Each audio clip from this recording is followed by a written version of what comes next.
I can plug my computer in. I do have a bit of a PowerPoint, which might surprise you. Excuse me.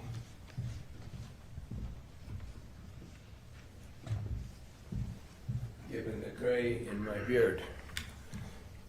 But when you see me use a PowerPoint, you'll see that I still don't know how to do it very well. And I'm not doing it to impress you, that's for sure.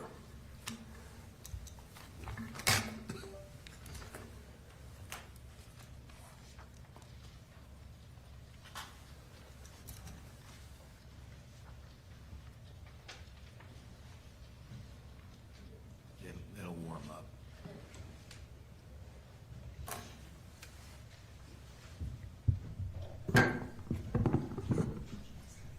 Mr. Williams, if you're going to be walking around, I need you to get that wireless mic on. Judge, I have never had a problem with that. I'm not often accused of being too quiet. Could I ask that Brooke let me know if it's not working? Is that okay, Judge? As long as you're near a mic. Okay, I'll do my best. Otherwise, we can't pick up everything. I'll stay here. One juror's trying to reach Cole's attention to see if I don't know if the TV can go a little higher. Just do your eyes right away. I don't know that it can. We can work on that. Yeah, this one's kind of, maybe on the break or something. Yeah. We'll try and do it on a break. This one's stuck, so. like I said, this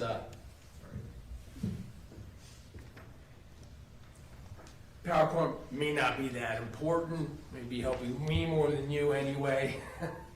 I'm not going to stand up, as my colleague said, and tell you what I believe. That's not what opening statements are even allowed for. What I believe is not what I'm going to be talking to you about. I'm not going to argue. I'm not allowed to argue here. This is to be a conversation about what a trial is about and for, what applies in the way of important principles that you then will keep in your mind, keep with you, keep in your heart as you take in evidence. Evidence that must prove a murder. Not little dots that might make one out of an argument. Not going to argue. I'd like to talk more about the importance and solemnity, first of all, of what we're doing here. Not because I think you need me to, but I'm going to anyway. We're not at the water cooler. We're not at a home conversation. We're not in a TV show. We're in the most solemn place in our society. We're in the four corners of a courtroom, and we are applying in this case, you are applying in this case, we all are, principles, right, that our country's built on. That the blood of men and women in our service has been spilled on foreign soil to support. And I ask you to make those live every minute of this trial with every witness that is speaking to you and bringing information to you. In light of the government's burden, according to those principles, to bring proof, not argument, proof of murder, that Meggan murdered her best friend. And you've already had the level of proof read to you. It's in your instructions. What proof beyond a reasonable doubt means. Real possibility. It'll be whether there's a real possibility that that didn't happen. That it's not proven. And yeah, it's got to be murder for money.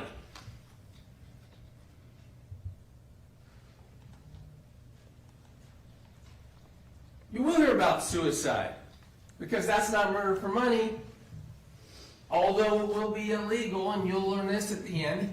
You can't do something you can't act in this state in aid of someone who is, according to what you believe, committing suicide.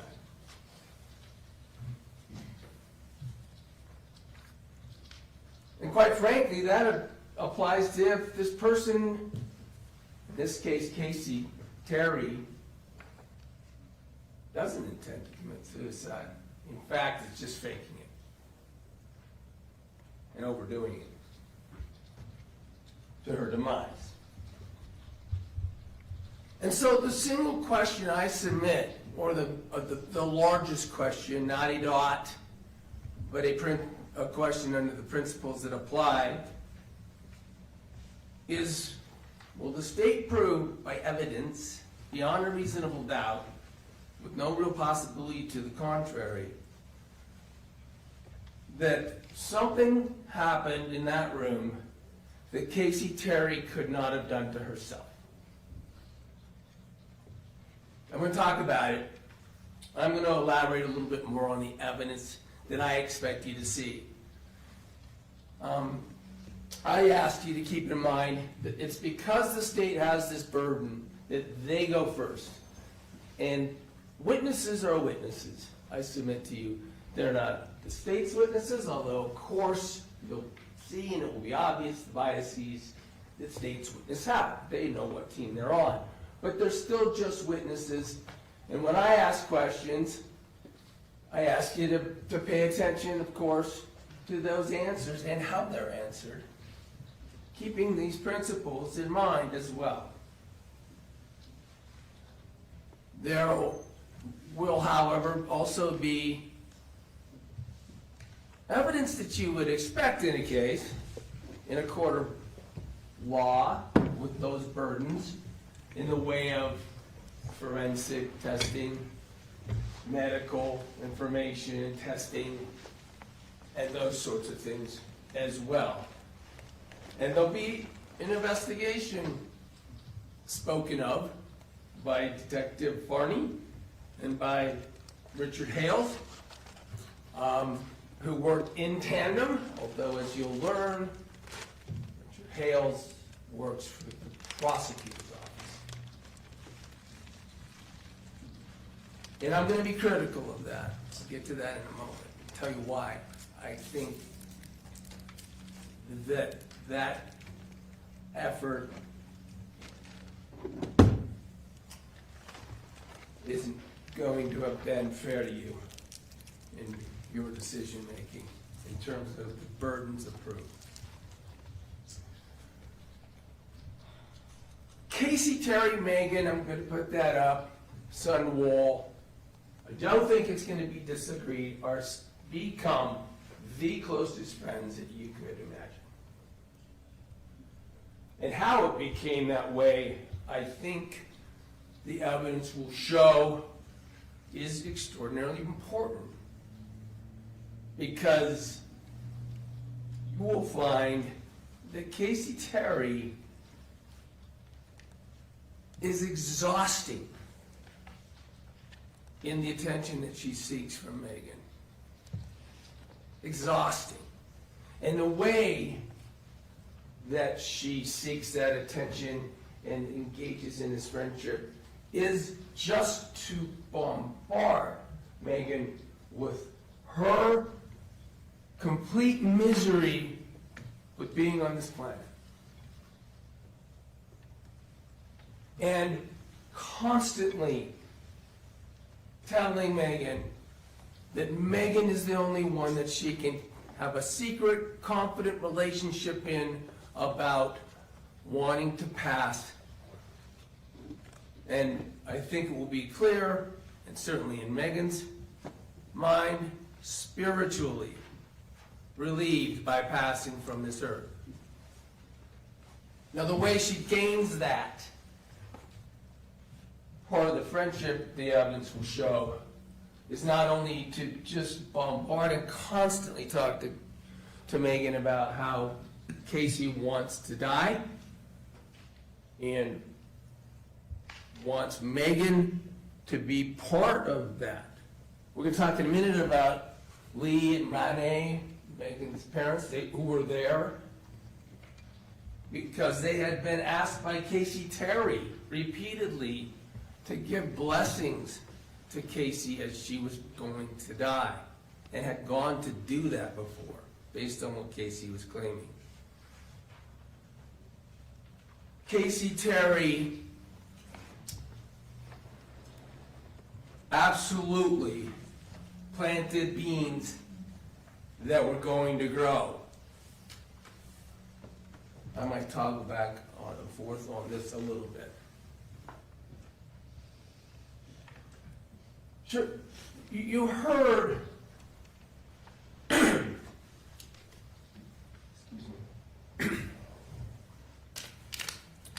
you heard Ms. Thomas mention that Casey Terry was a liar, and that is extraordinarily important in this case. Certainly, we all probably know people we think are liars, and it affects our lives one way or another, depending on the importance and the nature and severity and their ability to get us to believe. It's extraordinary, you will see in the evidence, Casey Terry's ability to make people believe these lies. Not just the lies themselves being extraordinary, the extent to which she could make people believe them. Casey Terry lied about this cancer, for instance. She perpetuated and maintained the lie that she had terminal cancer. She described it to one person as blood. She described it to another as leukemia of some sort. She would describe that she had terminal cancer. You will see from the evidence that, of course, that is planting a bean to get attention. And you'll see that she split the way she lied this to different people who would give her different sorts of different attention in different ways and have a different ability to fool. That is what she used, that lie, among others, but that lie to constantly get the response from Meggan of sympathy, confederacy, privacy, closeness, spirituality. And this is fueled by Casey Terry to seek attention. But she's so good at this lie, not only, I don't know if the state's going to ultimately ask you to believe that Meggan didn't believe it, but her own family, Casey Terry's the evidence will be her own family believed it. A family that before her death, she lived with for years. In the same house. A good family. A very good family. Mark Farnsworth, when you hear what that poor man has been through, and his intelligence, and notwithstanding that, you would take her to the hospital for visits that were fake, at midnight, all the time. She would make these people take her around to fake treatments.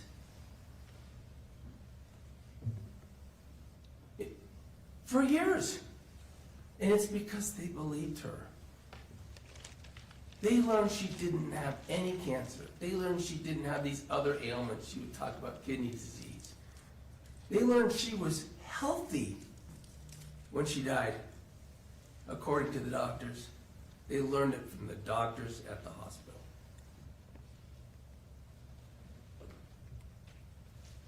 The bean that continued to grow, the evidence is going to show, and I say this in light of the question about whether Casey Terry was suicidal like she claimed 4 years and claimed it that night. There's a script for this night. I'm going to get to that. I mean a script, literally, in text messages. she did this for years, as the evidence is going to show, and as I mentioned, but things were escalating. She was calling the doctor more and more towards the end. She was talking about anxiety, depression. She talked to the doctor, mentioned suicide, you're going to hear that. She talked about suicide to some people. She certainly ramped up her supposed misery level.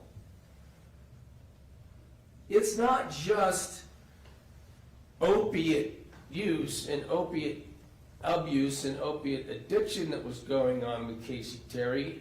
Casey Terry was buying, selling, exchanging drugs with other people. It was ramping up. Another thing that was ramping up. Casey Terry was stealing from her grandparents that she was living with. Grandparents that her role in that house was to take care of. In the house where Mark lived, and then Mark's parents, Casey's grandparents, who her grandmother was suffering from mental health disease, dementia, and her grandfather was old and trying to take care of mom, but Mark knew that they needed help, and then Mark believed that Casey needed help. Now Casey was hopefully going to contribute to this household by helping her grandparents. Well, what she was doing is stealing from them. And towards August 12th, it really ramped up. It ramped up, her use was getting the money with these people she was involved in with the drug interactions, and it came to a head. There was some mention, roughly, I think we're going to hear from Mark about a week before Casey died, that Mark had some concerns about the billings that later you're going to hear were found to have been repeatedly and constantly intercepted by Casey to hide her stealing, and the use of the credit cards, and that Casey was probably present, probably over her debt, probably knew, and frankly was asked to cancel the credit card, which she never did.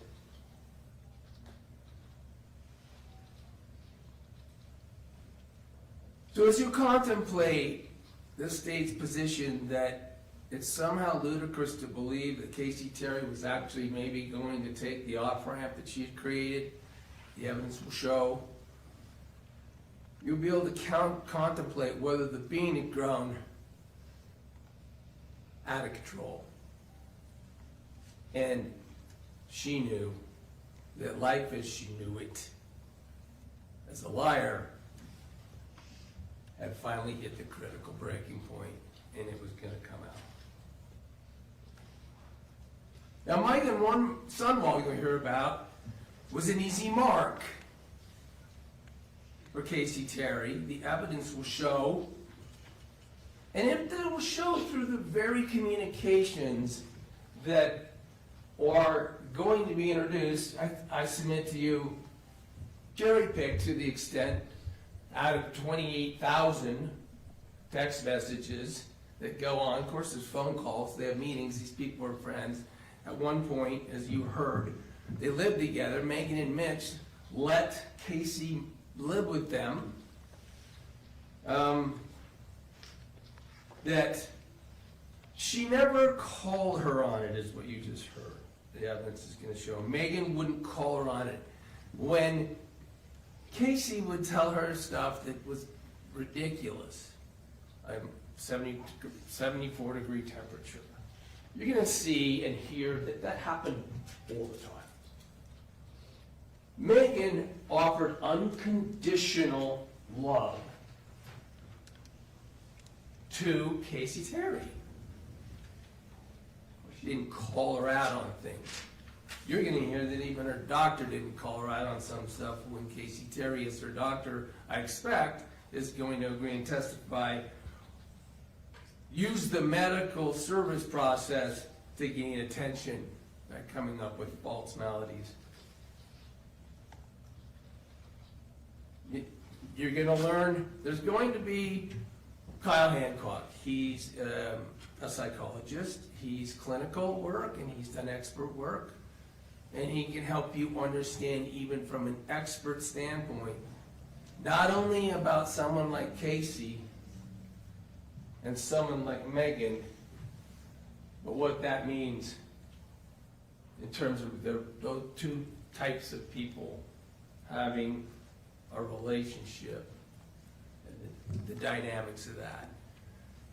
So as the government suggests that Meggan should have called her on it, stop being an unconditional friend, I think you'll be able to look from the evidence as to why that would be, to the extent that it's not already obvious. And quite frankly, throughout their relationship and throughout the conversations and throughout constant and exhausting pleas from Casey for Meggan to unconditionally accept what she said, unconditionally show love, and promise to see her through the end with blessings from her father and being present in a form of helping her by being present when she died. They were even referenced spiritually. Freedom from the pain that Casey was claiming in the form of a spiritual release. This is the room where Casey Terry essentially died. She went to the hospital and was taken off support, but I think the evidence is going to show she was never going to live after paramedics took her from this room. I blew that up. You can see on the left, up next to her bed in a frame, are Casey and Meggan. The closest thing to Casey when she essentially passed. This is the room that is the scene of what the supposed murder was. Or a suicide. What Meggan believed to be a suicide, it looked like a suicide. It was another fake that Casey overdid. Events. Yes, you're going to hear again about all of these communications, and some will be picked out that sound pretty bad if you don't know them in context, like I just described, but I think the evidence will show full context. Discussion about, if you're so desperate, I hope you just do it. I hope you just commit suicide. I'll help you if I could.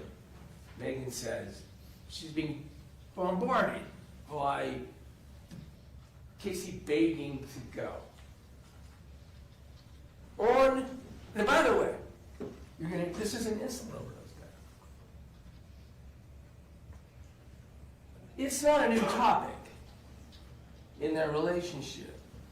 You will see from the evidence that talking about dying by insulin in this always in terms of a suicide, a way to pass, had been talked to them, between them, for years and years. When she lived there, you'll see texts that show that because of that, Meggan would even bring it and have it in the house. They're not diabetics. There's no diabetics that live there. Casey's not a diabetic. It wasn't, insulin isn't some suddenly nefarious factor in this case that showed up on the 12th. I'll talk a little bit in a minute about what you're going to hear about. Quite frankly, insulin, when she moves in to Mark's house, her grandparents' house, is everywhere all the time, unaccounted for, all sorts of them, because Mark's a diabetic, mom's a diabetic, sister's a diabetic, and his brother Kyle's a diabetic who unfortunately died in January of '24, so 7 months before what we're talking about here. So insulin's talked about as a method of suicide with Meggan in these texts. I think there's going to be witnesses that say they've seen it, and you're going to see that Casey is begging her to help her be able to have access to that and saying she's going to use insulin to kill herself. Well, apparently you're going to hear that she's telling her sister, Megan's trying to kill me. Manipulating her sister at one point, to move her out of the house, where she's got to freeload in the basement of Mark's house and does basically nothing except deal with getting and using opiates and other drugs of abuse.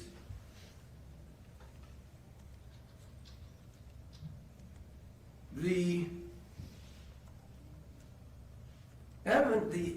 events were scripted out in Texas, you'll see. They planned for Meggan to go be over there, and once again, that Casey would use insulin to engage in an overdose. And again, it's uncontroverted. She had the ability to get insulin anywhere she wanted in that house, and no one would even know. Same for syringes. Now this port is different. You don't need a syringe for a port. You can inject something into a port through just a plunger type syringe that doesn't have a needle. You'll hear evidence that that probably wouldn't have been used. It caused the death here because of the different way it would act if you just put it right into a port versus subcutaneously. So there was a script. She was going to come over, and Casey would be there, Meggan would be there, and Casey would engage in an overdose. Suicide. When Meggan gets over there, Casey's already got a glucometer, glucose reading instrument. There and ready. I think you're going to find out the police didn't even realize that she'd already taken a test result. And you can draw inferences as you go through this trial when you hear that about why Casey Terry's already checking her blood before Meggan ever gets there. This glucometer, ultimately they find, was used to take a whole bunch of readings. In a minute I'm going to show you, thank goodness for Meggan, that this was used. Then throughout the day, eventually, because the glucometer tells us what Casey's condition was, and ultimately it deteriorates to the point that Meggan, who when she went over there, didn't know whether it was going to work, didn't know what was going to happen there, didn't know whether this was just yet another where Casey would say, yes, it didn't work. She had plans for an anniversary dinner with her parents that night, and then she worked at night as part of a second job, and had expected that she would be going to work.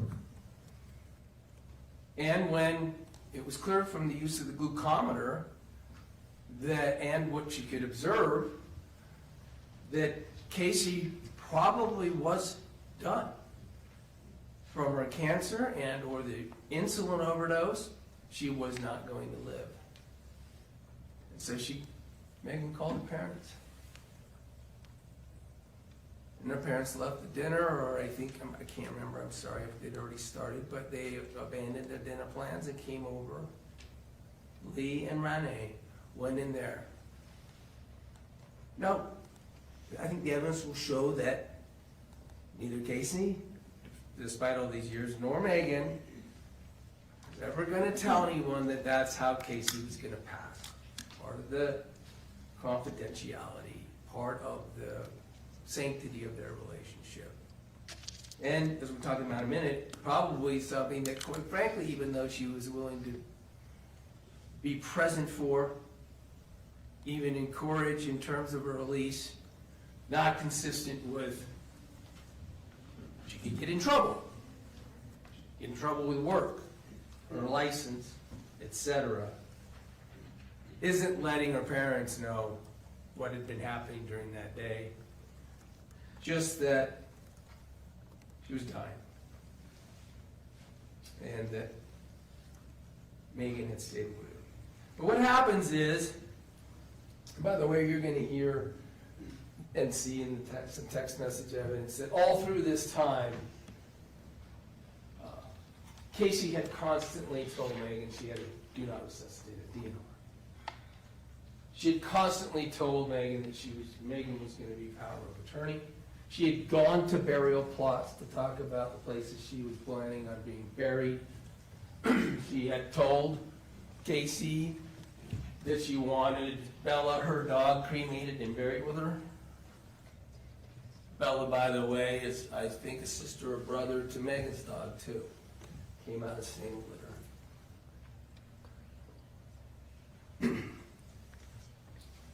She had told everyone else, the evidence is going to show the opposite, that Meggan was some sort of awful person, that Meggan, she was afraid of Meggan, that she thought Meggan was going to hurt her or kill her. What happens when Mark, the uncle, comes down from his office upstairs at 9? And by the way, I'll let the evidence play out on that day. I'm not sure what Mark's going to say from the stand. You may hear that some testimony has been given in various places in this lawsuit, and recorded interviews were given with witnesses, and so sometimes that may be needed to be used to refresh their recollection. The best I can tell you is what I expect, and you'll see it happen. But when Mark comes down, he calls Kylie because of the distress, obvious distress, that Casey's in, and Kylie loses it.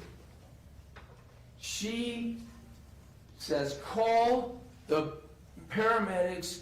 Meggan is killing her. Immediate accusation. And sounds like, based on what I think that you'll find were lies by Casey to Kylie. Meggan calls Kylie.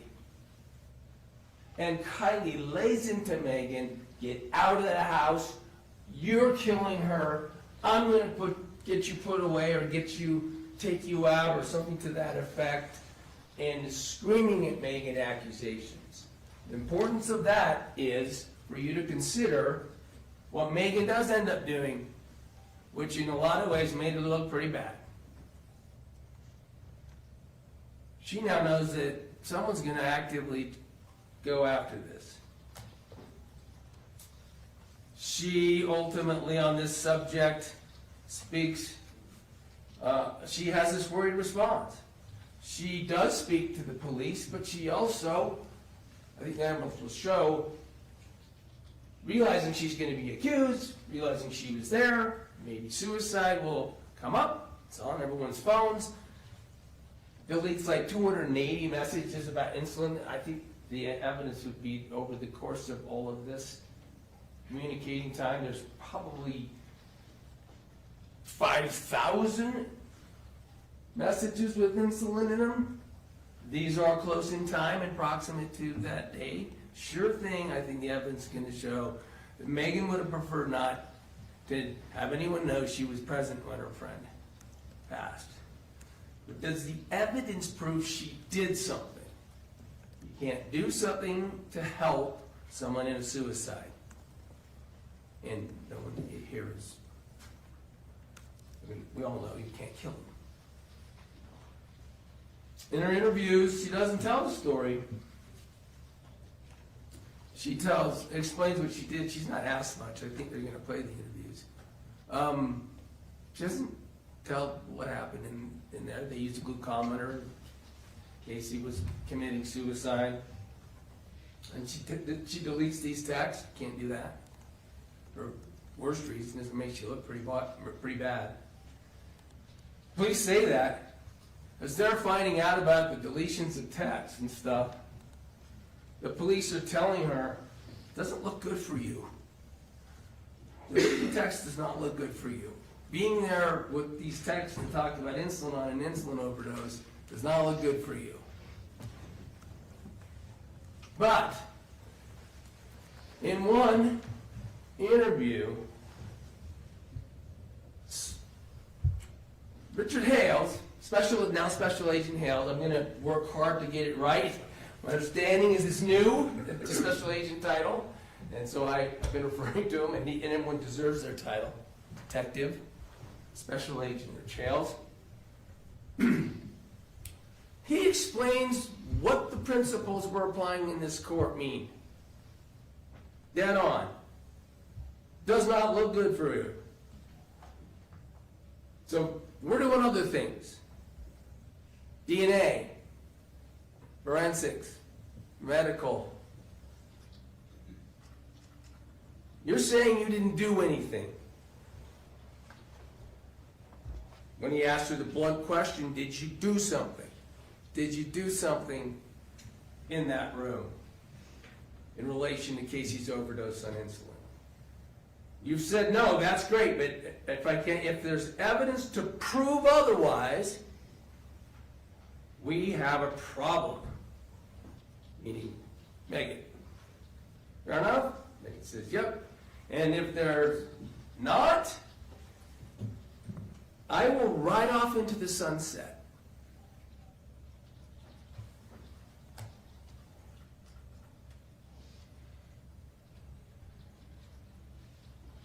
There wasn't. All the efforts that were made with DNA, with serology, with toxicology, with medicine, with FBI labs, everything that was tried, and unfortunately some very poor police work compromised the ability to get results in some cases that we can rely on.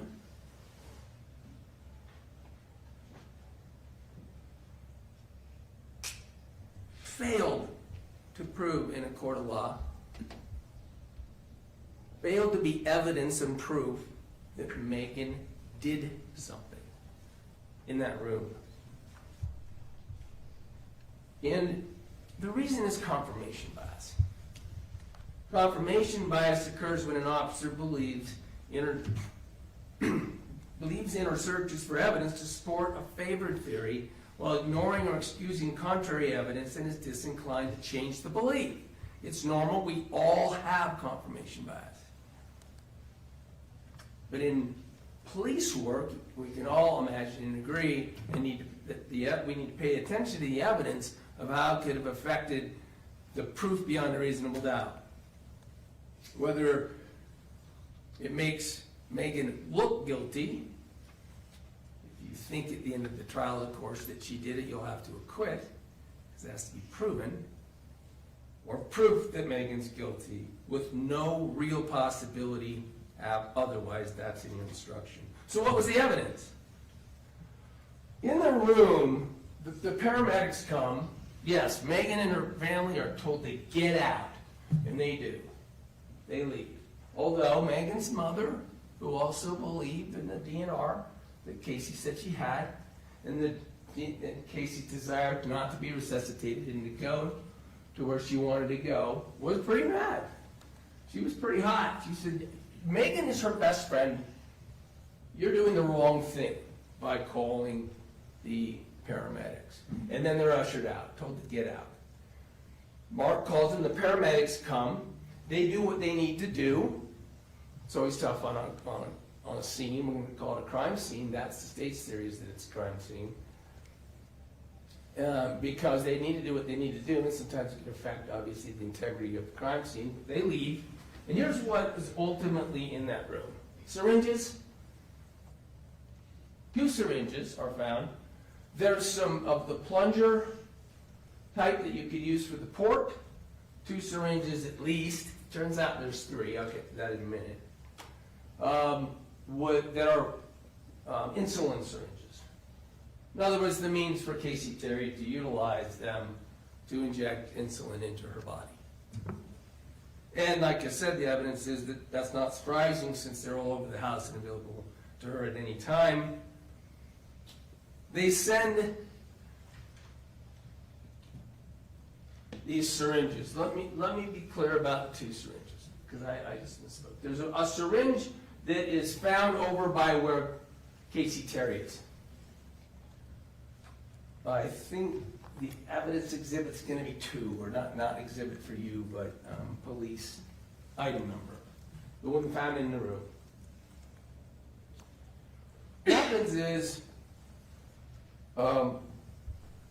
Mark, ultimately, about 3 or 4 days later, is out cleaning up some things outside in the patio area where Casey would go meet friends, smoke cigarettes and such, and had a garbage can for this Fanta box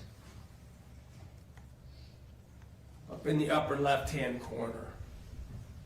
That Fanta box he was going to crush to throw away. That's, by the way, Fanta is what Casey drank. Fanta orange. There's Fanta orange cans in the room. You'll see the evidence, you'll see the body camera. And as he manipulated the box before he crushed it, he could tell something was in it. So he pulled it out and it was a rag, a black rag. You can see it in the right part of that picture. And a syringe, a box that no log insulin could be in. And a piece of paper that would come from the box, in other words, evidence. So he called Detective Varney. Detective Varney said, "Oh, take some pictures of it, I'll pick it up later." But in that, there's a syringe. So we have one syringe from the room at that point. We have another syringe, and then when Detective Varney came over to pick up the Fanta box evidence, Mark told her, "Hey, I had to rip out the carpet and strip down the room." The reason is because the day after this happened, believe it or not, a massive hailstorm occurred and it flooded Casey's room. But when Mark says, "Oh, while I was doing that," this is the 19th now, when they've come to pick up the evidence. "When I was doing that, I found another syringe in the room." Here it is. That's the one on the far right, still in the evidence bag. Those 3 syringes were available, in other words, within days. And the police sent them to the crime lab to get tested for the sort of evidence that Chales was talking about. DNA, fingerprints, and such. Didn't turn out to be good candidates for getting fingerprints. And DNA-wise, they found some DNA. I think you'll hear that with regard to one of the syringes, the DNA wasn't capable of being compared to Meggan, Mark, Casey. Those standards were used. Those are the people, the DNA they're trying to find. With the other syringe, it was possible to get enough DNA to find out the following. Mark's DNA was on it. Casey's DNA was on it. Meggan is excluded from any DNA on it. By the way, as you're going to hear, they arrested Meggan in March of 25. March 20th. The results that I just described you hadn't even come back yet. There no DNA from Meggan, no fingerprints from Meggan. And one of the other things you're going to learn is that it turns out that Varney, Detective Varney and Special Agent Hales never collected the Fanta box or the rag. I think the evidence will be that there's probably not a better item to get DNA off of than a rag. And not a better item to get fingerprints off of than a smooth surface of a Fanta box. Mark hadn't put those in the bag. The Detective Farney said, toss the stuff in the bag and I'll come get it. Although, incredibly, when they went over to pick up the bag, Mark showed him he still had the Fanta box in the rack. They just let him toss it back in the trash. We know so that's the state of that evidence. We have syringes now with Mark saying he found one when he ripped up the carpet the next day. 2 in the room, 1 in a Fanta box. A vial with some missing that Mark will testify to be enough to kill a non-diabetic, in his opinion. Let's talk about the glucometer. Thank goodness. Now, granted, you're going to hear that Meggan didn't tell him what happened in the room that day. Didn't tell him about a glucometer, about an insulin overdose, about Casey's plan. This glucometer was used, and it was used by Meggan. That'll be the evidence. Because right around 43, which was at 1:43 p.m., a reading of 43, you're close to, if not unconscious. It's not clear. Definitely at 30. That's 2 o'clock p.m. This shows that Casey would have been unconscious, and it shows that she would have never regained consciousness. So it gives a timeline. My understanding is, with all these experts and all of this medical testimony, and taking this evidence for what it's worth, there is no medical way to find that after Casey's blood sugar was 43, more insulin went into her. Submit the evidence you're going to hear from any expert that comes to that end is going to be, I touched my computer, messed it up. It's going to be that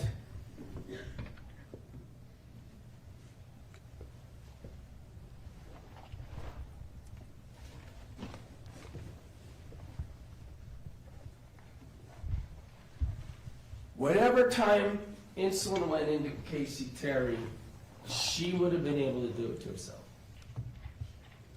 In fact, the timing of that could have been before Meggan even got there. That's the best the medicine and the experts can tell us. So the glucometer, thank goodness, gives us a timeline that demonstrates that exogenous insulin could have been administered by Casey Terry to herself.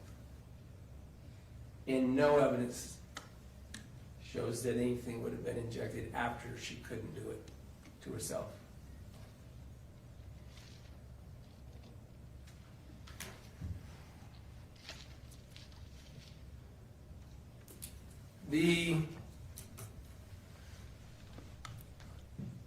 I showed you some other syringes.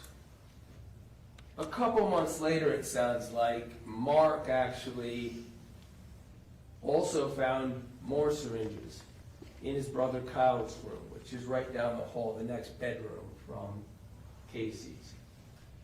Some of them, one of them at least, was preloaded. Kyle was a diabetic and would preload syringes and put them next to in his bedside stand or something. By the way, this room was never searched by the police. Mark happens to, he was going to move in there, and Mark happens to find those empty syringes and one that was preloaded in the room right there next to where Casey's room was. And he saves them to his credit. Apparently not really connecting the dots on their evidentiary value right when he found them, but he sticks them in the fridge. And as recently as December of last year, 3 months ago, they come to light, and the police now have 4 syringes four more syringes, one loaded, presumably with insulin. Send those to the lab for fingerprints only, and surprisingly, they don't come back with fingerprints. So the point is that the scene, the evidence, the forensics of this case will show you that they're absolutely consistent with Casey Terry doing whatever caused her death to herself. And let alone a real possibility. They're absolutely consistent. But the police don't follow the evidence. The prosecution, who's involved in this case from the start, you'll hear, and whose own investigator is doing the work. Despite this evidence, despite not even having medical records, despite the medical examiner's report you're going to hear, the medical examiner is going to say, then and now, this manner of death is undetermined. Their expert medical examiner, based on what I have heard so far, is all I can tell you what I expect, is going to agree. The manner of death is undetermined, and it's not because we don't know that it's insulin. It's because we don't know whether Casey did it to herself.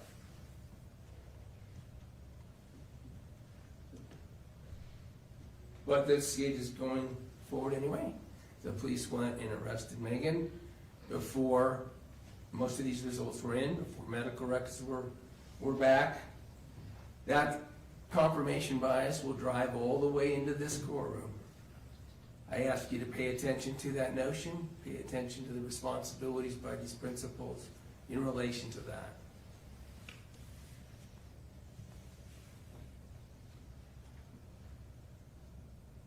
Everybody, frankly, their evidence is their minds are blown about how they got fooled by Casey Terry in so many ways. Meggan, after that relationship, learning. But the evidence,